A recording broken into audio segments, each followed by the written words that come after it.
Okay, for the data below, complete A through D. So here's X, here's Y. Find the estimates. Well, we can do this in Excel. We can do this in StatCrunch. So let's do it in both. Let's do it in StatCrunch first. So I opened it up in StatCrunch. You see, as usual, StatCrunch loads the X and the Y. We want beta 0 and beta 1. Beta 0 is the intercept.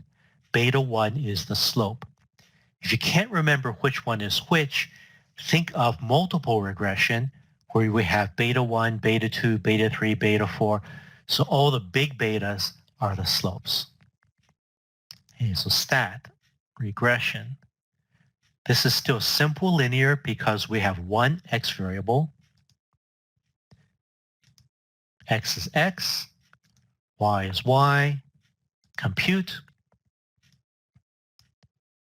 And here is the line.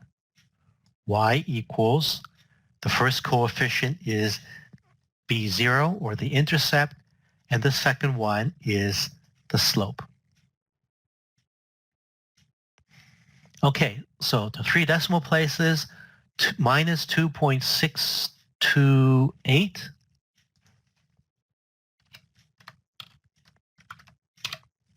And just let me do this real quickly in Excel. Open in Excel.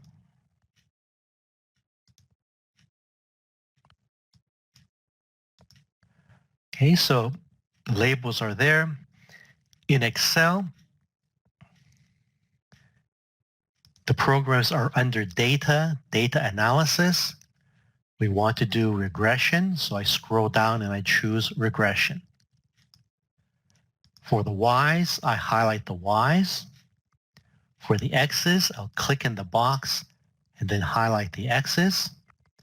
I have labels because I included the top X and the top Y. Here you see is where we can ask for confidence intervals for the slope.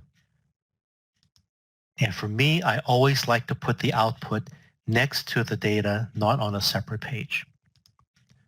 Okay, and here's the intercept, and here's the slope. The same thing as we got in StatCrunch. Minus 2.628 for the intercept, and show you a trick. I'm reducing the number of decimals, so Excel is rounding for me, 2.116 for the slope.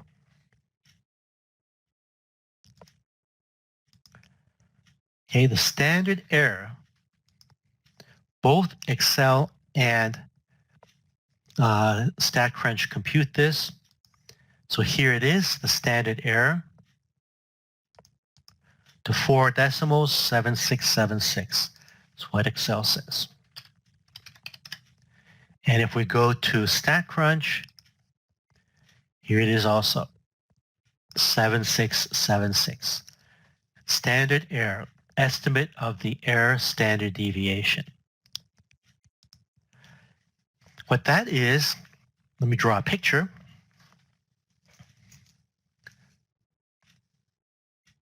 So if these are the data values that we're trying to model, and this is the regression line, then these distances here are the errors. So these are the epsilons. So that's one of them. This is one of them. This is a big one. This is a big error. Here's a smaller error. So all of these are the errors. The S sub E is the standard deviation of the errors. So if we take all the errors together as a bunch of numbers, this is their standard deviation. So this is an estimate of the accuracy of our predictions. Okay, check our answer. Keep on going. Determine the standard deviation of the slope. Okay, B1 is the slope. So we have y equals B0 plus B1x. So this is an estimate. This is a calculation from our data. It's an estimate because if we were to do the experiment over again, we would get a different set of data and a different slope. Since this is an estimate, it has a standard deviation. So this is the standard error of the slope. Okay. And of course, both StatCrunch and Excel have it. In StatCrunch, the slope, standard error. So the slope is 2 point something. It has a standard error of 0.18 something. So this is the measured value of the slope. The standard error is an indication of the accuracy of our measurement. Okay, so to 3 decimals, 185. Excel also has it. Scroll down a little bit in Excel. Okay. X means the slope. Here's the standard error, 185.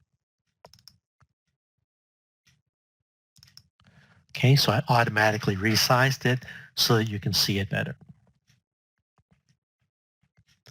Okay. Assuming that the residuals are normally distributed, test slope equals 0 versus slope is not equal to 0. Use the p-value. Well, let's look at the Excel first. So here's something kind of funny. Everybody in the world calls it the p-value except for Microsoft. Microsoft calls it the significance F. That's the p-value. It actually occurs in 2 different places. It's also here. So it's under the significance F for the regression. It's also under p-value for the slope. Okay, both of those are the same number. To 3 decimals, it's 0.001. And then at this point, you probably all know what the next question is going to be. Is this going to be a reject or do not reject at alpha equals 0.05? Absolutely reject, right? Now you can see more and more why the p-value method is so easy to determine reject or not reject. The p is low, 0.001 is less than 0.05, so is reject. And reject means there is a significant correlation. The slope is not equal to 0. There is a correlation. Make a statement. It's a reject. Reject is always sufficient evidence, right, to conclude that a linear relation exists. So it's reject, sufficient, there exists a relationship. Okay, so a lot of this should feel familiar. It's a different report that we run in Excel. It's a different one that we run in StatCrunch, but the conclusions go exactly with the same flavor.